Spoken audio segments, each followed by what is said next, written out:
Noong tayo'y nasa kolehiyo pa, magkasabay tumatakbo tuwing umaga. Parehong maratoner, parehong nangangarap, dalawang pusong sa isa't isa'y lumalapit. Hanggang dumating ang araw ng graduation, kasabay ng pangakong walang pagod. Nagkapamilya't bumuo ng tahanan, pagmamahalang walang iwanan.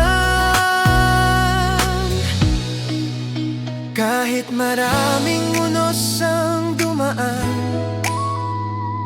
kapit kamay tayong lumaban. Sa tulong ng buong may kapal, lahat ng hirap ay nalagpasan.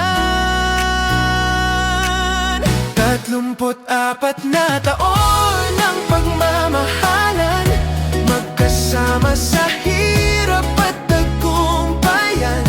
Kristituto at Maribel, magpakailanman, pusong hindi kailanman bibitawan.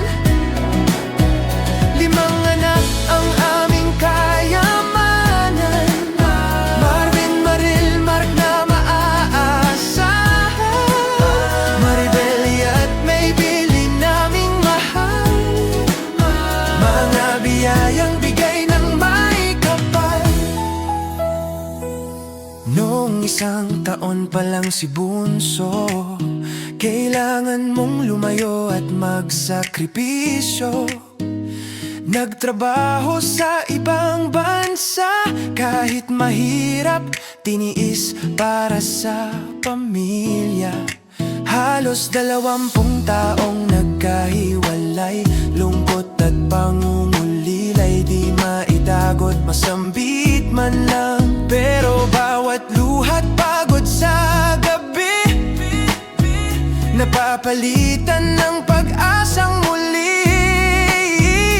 At sa bawat pagsubok ng buhay, hindi tayo kailanman sumabay. Sa pagkatalo at panghihina, dahil Diyos ang ating sandigan, lagit lagi na. 34 na taon ng pagmamahalan, magkasama sa hirap at tagumpayan. Kristituto at